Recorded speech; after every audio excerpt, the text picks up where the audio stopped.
to Fashion Reverie Talks. I'm Cicely Daniels. I'm Tiana Ibrahimovic. Fashion Reverie takes you from the front lines of fashion to the front row. All of Fashion Reverie Talk segments are based on published content found on fashionreverie.com. So remember, if you want more information on the segments, go to fashionreverie.com. And if you like this episode, don't forget to subscribe and hit the like button of this episode on YouTube. Well, happy 2026, Cicely. Good to see you again. You too. So as we kick off this first episode of the season, we are happy to have Fashion Reverie Editor-in-Chief William Gooch to give us New York Fashion Week Fall 2026 preview. So that said, let's first start off with fashion news. All of our news segments are based on the fashion news alerts found on fashionreverie.com. So Cicely, why don't you start? Well, what I'm talking about is a bit of a difficult subject, a little bit. As you know, there has been huge ICE raids, immigration and customs enforcement raids across the U.S., and there have been some really serious and unfortunate deaths in Minneapolis. And of course, people in fashion and people in the arts are outraged. And so there has been a form of protest in the ICE Out pin. Recently, it was worn at the 2026 Grammy Awards, and it is a form of fashion protest on the red carpet.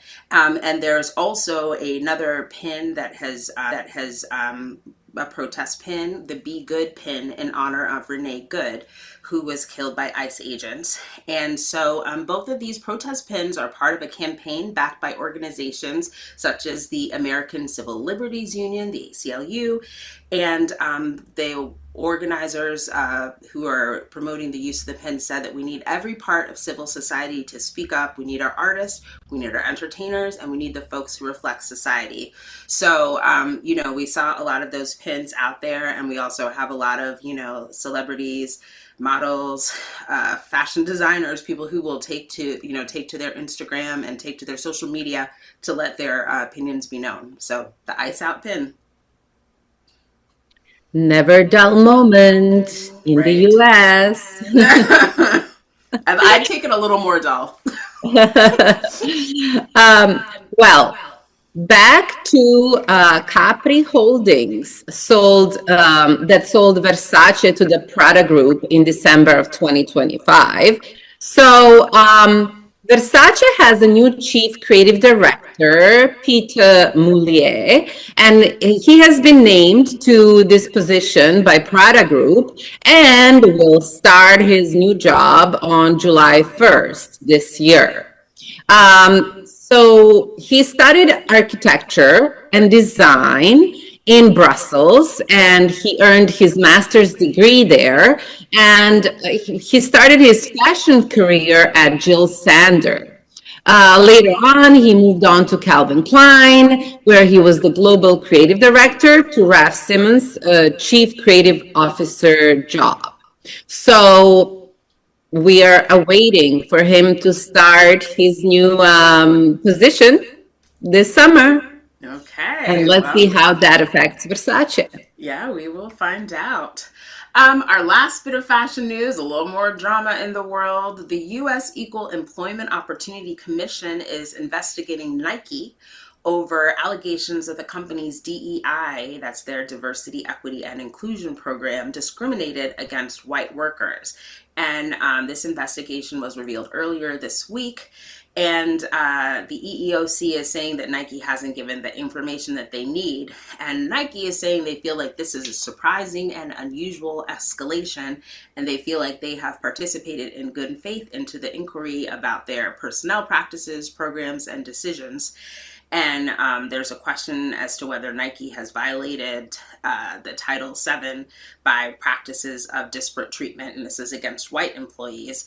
And so, there's a lot of investigation, a lot of kind of back and forth drama.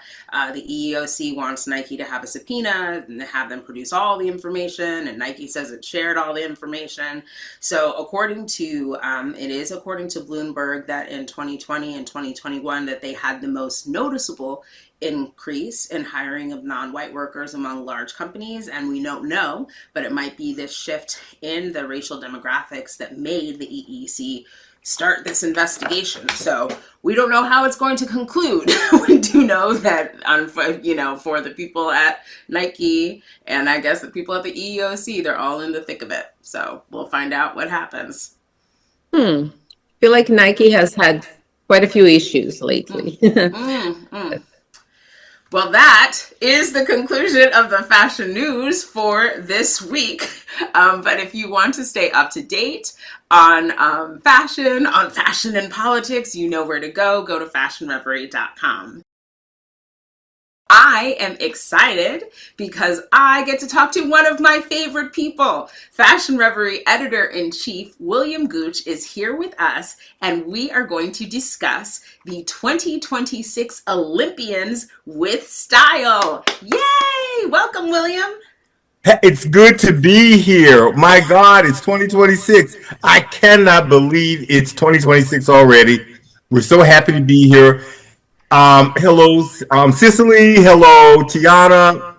And excuse me, this segment, we're going to talk about 2026 Winter Olympians with style. As you know, the opening ceremonies for the Winter Olympics were yesterday. Yes. And they were gorgeous, stunning, with Mariah Carey singing. It looked like they kind of airlifted her onto the stage and airlifted her off. But it was a wonderful show. And I'm filling in for Sydney Yeager, who did an incredible article on Olympians with style. So she unfortunately could not talk about her article. She couldn't be with us today, so I'm filling in, as the boss sometimes has to fill in. And thank you so much for Cicely for interviewing me. You don't get to interview me that often, do you? I don't. So like I said, one of my favorite people. What a privilege for me, and what a privilege for our audience members. So we are excited. So how do you think that she found these particular athletes as the focus for this 2026 Winter Olympic Roundup? Well, what most of our viewers don't know, it's just Cicely, is that we have, staff meetings at Fashion Reverie, and we kind of come up, the meetings happen every month, and then we try to come up with a 2-month span of themes and articles that we kind of do. And this kind of a skeletal approach that we do, because, articles kind of come in that are not really scheduled sometimes, because things happen in fashion all the time. So our January and February themes were the Winter Olympics. And so I assigned this to Sydney because she always does such a great job for somebody so young. She's only 21 years old. Can you believe this? No. And she's working on her bachelor's in journalism. So such a great addition to Fashion Reverie staff. So me and Sydney kind of talked about, who we wanted on the list. I gave her some suggestions, and then she found some people on her own. So we're going to start out with Chloe Kim. Yes, please. Now, Chloe Kim, I'm going to have to read some of this because I didn't memorize it, but Chloe Kim is a 2-time Olympic gold medalist in Olympic snowboard. She has her own collection, can you believe this, called the Chloe Kim Collection. And the collection focuses on riders who demand performance with personality. Every piece brings Chloe's signature energy to the mountain. Now, Chloe recently has a spread in Vogue. Wow. Where she is conjuring up images from 3 fashion eras: hip hop, disco, and another one I can't remember, but she looks absolutely fantastic. And this is her 3rd Olympics, and she has 3 Olympic gold medals. excuse me, 2 Olympic gold medals. And what I think is so wonderful, and I want your opinion about this, Cicely, is that we're starting to see Olympians go to more than just 1 or 2 Olympics. Because, it used to be you went to 1, 2 was kind of the max. Yeah. And then you kind of had to get out of it because it was considered amateur competition, so you couldn't make any money. People don't know that when Mary Lou Retton did the Wheaties box, she was not paid a dime for that Right. because Because they there weren't still was allowed. this amateur umbrella that everybody was under. Mm-hmm. So now that athletes can make money while they're still competing in world championships and Olympic games, athletes can afford to last longer. I just want your opinion, Cicely. I think that that's so important because people need to be able to make a living, and these are world class athletes at the top of their game, at the top of whatever sport it is that they do. And so I think it is great for people who find their way to be able to capitalize on that and to be able to express themselves artistically, if that's what it is, or whatever. Whatever help makes them feel joy, but also be able to live their lives because they work extremely hard. Yes. And for years. Like most of these people, some of them have been working their whole lives, but regardless, the investment that they make is, so much. It's so great. So I think it's amazing for people that are being able to go to their second and third Olympics, and especially great for those that can parlay that into success for themselves financially into some other, fields and industries. And of course, I also think fashion and Olympic athletes are a great cross section because these are people obviously super fit, super, Right. They're super capable of, they know that how to take a stage of some sort. So I think that's really, really cool. Talking about people who know how to take a stage, the next person that we are going to talk about is ice dancer Guillaume Cizeron. And I really didn't know everything about Guillaume, but I literally just watched a Netflix documentary that was like all about ice dancing. It was amazing. I was fascinated. I was glued to my screen. So talk about ice dancer Guillaume Cizeron. Well, I'm going to use a word to describe him that was created by the great African American professor, Dr. Kimberly Crenshaw. Intersectionality. Yes. That's what we see with these Olympic athletes in fashion, the intersectionality of fashion and sports.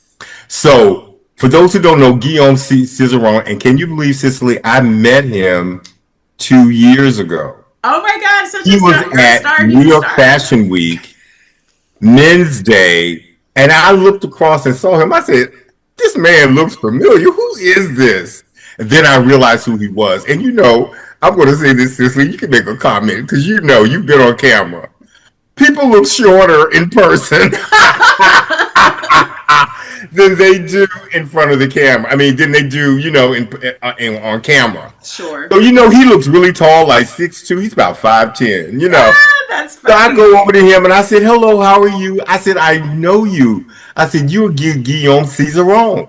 He said, yes. And he was just so pleasant and so nice, looking absolutely stunning and handsome as he is. He is an attractive human. I will give him the eye. Okay, all right, good. I said it's chiseled. It's together. Good for you. Well, he won the gold medal with his former partner, Gabriel Papadakis, in the 2022 Beijing Olympics. Yes. Well, there was still COVID going on. There was hardly any audience. Everybody had to wear masks. So, kind of the fire that we would have gotten from the audience wasn't there. Mm. So he's back this time representing France with a new partner, Laurence Vaudreuil. And they are stunning together. Absolutely. They won the silver in the Grand Prix final, which happened in December, behind our American favorites, Chalk and Bates. Yes. Three-time world champions. So the rivalry is between those two. And Guillaume is known for his style, dressing well, his great physique, beautiful skin, and their technical dance is being done to guess what? What?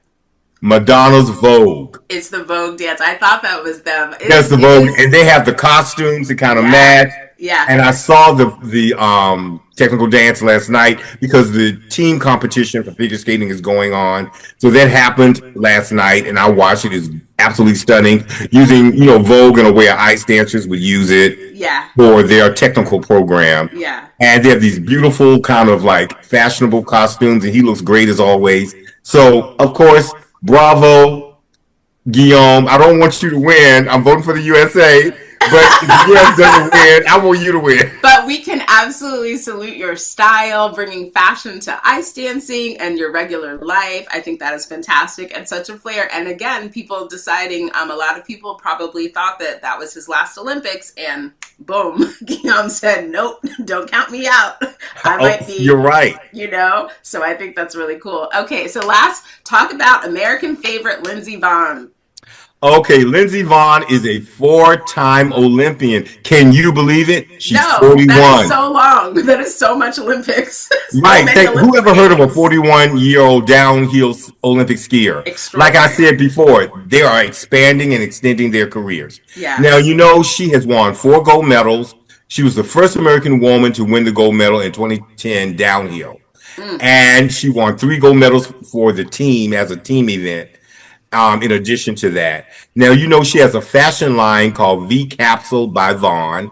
The collection is designed in Milan and made in, and the collection merges luxury craftsmanship with contemporary design, elevating mountain culture through motion. So we love Lindsay. We hope she does well. She unfortunately sustained a ACL tear about a week Yes. and a half ago in Mm-hmm. practice, but she's here. She's still trying to do it. So Yeah. we hope that she can do well, not further injure herself, and have a great um, Olympics. And as people will see some of the images that are loaded, she's a great fashion icon.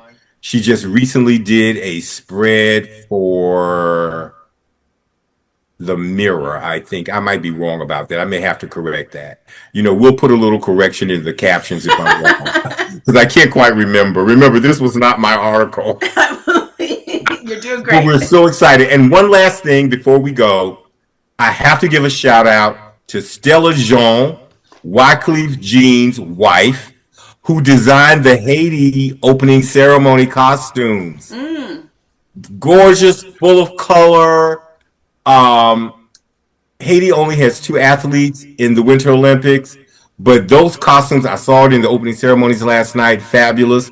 If you go to fashionreverie.com, we did a whole lineup of Olympic opening ceremonies costumes, and information about her choice and her inspiration is there. She was inspired by the great Toussaint Louverture, who liberated Haiti from French colonialism in the 1800s, and she was inspired by him. Unfortunately, she was not allowed to put his image on the costumes because the IOC, the International Olympic Committee, has rules that you cannot use your your uniforms or your outfits at the Olympics to promote any political figure or political point of view.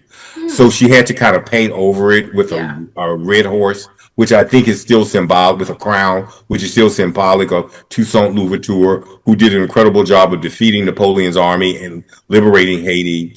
And so, all kudos to Stella Jean or Jean, however she wants to pronounce it, or however she does pronounce it. So that's it. And I just want our viewers to please go to the two articles, 2026 Winter Olympians with Style, and also go to our article on the opening ceremony outfits for the Winter Olympics. Thank you so much. Well, of course, it was such a pleasure having you, William. You are always welcome to be interviewed by me. And I think it's amazing, this confluence of like the greatest sports in the world, the Olympics, and this fashion that you find in the sport while they're doing it, when they are not doing their sport, with their fashion lines and just their day to day, how they show up in the world with their fashion choices. So there is a lot of fashion to be seen at the Olympics. So I hope we're all rooting for Team USA or wherever you're rooting for, but supporting these amazing, extraordinary athletes. So thank you, William. It is my pleasure to interview our editor-in-chief, Mr. William Gooch, about the New York Fashion Week Fall 2026 season. So by the time we air with the podcast, we will already be in the midst of Fashion Week. However, it would be great to get a little bit of an insight from you, William. And I would love to know what you sort of expect and what is different about this season. Well, as you may not know, Tiana, we as you do know because we talk outside of this podcast a lot, is that there have been some designers have already been showing, and I've been to about five shows already.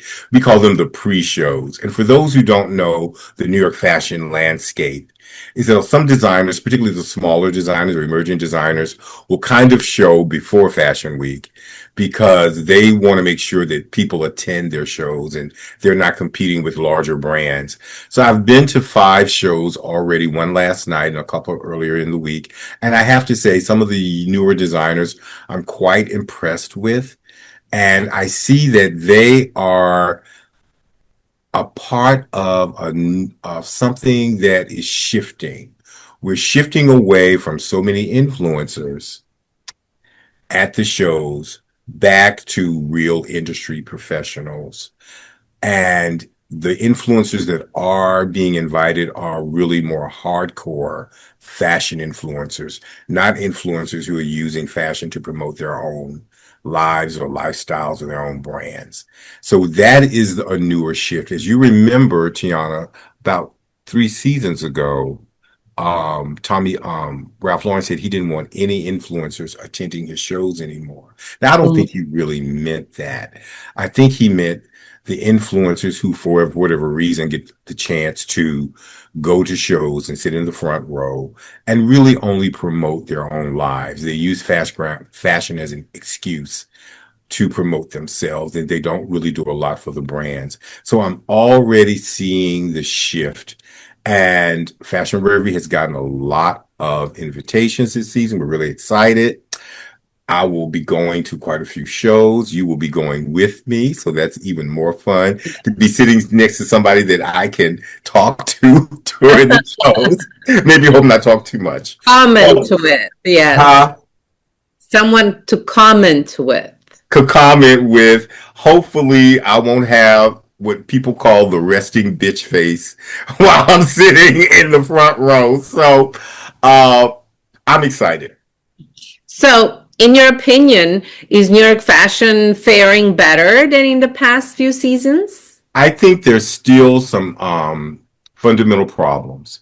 We still don't have a main venue, so it's a lot of running around, and it's really taxing, particularly somebody from my age, to be running up and down Manhattan, back and forth down the street, in cabs, out of cabs, on the bus, on the train, hoping and praying you don't miss your show because the train is delayed. It's just a lot. It's a lot. So unfortunately, we're still dealing with that. Hopefully that will change. There's something the CFDA and the powers that be really need to work on. So that's still a major challenge. But as I said earlier, there are less influencers who don't really serve the industry well. That phenomenon is really shifting, and that's a good thing. That's a good thing. And there's some new brands that are looking wonderful. I went to a couple of them in the week before Fashion Week. So I'm excited. I'm excited. So what would you say would be some brands that we should keep an eye on? Well, one of my favorites, this is a brand that we love so much from bridal, Esse Azenabo. She's showing at next Saturday. I hope this will air before she shows, but she's showing at the 91st Street Mansion, which I've never been to. I didn't even know 91st Street had a mansion, but she's showing at the 91st Street Mansion on Fifth Avenue. So she always brings her wonderful infusion of fabrics and embellishments and sequins and jewels onto her clothes. Sometimes they're a little overdone, but I love that she always includes older models. So it's not just It's always something to look forward to and something different. And I'm very excited about her ready to wear because she does ready to wear as well as bridal. So that's one show I'm excited about. There's a new brand called Taab, Taabe. I hope I'm pronouncing it correct. Their show is next week.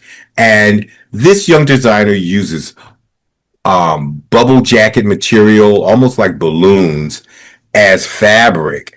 Now, some of it looks a little unwearable, but fashion is art, so why not have fun?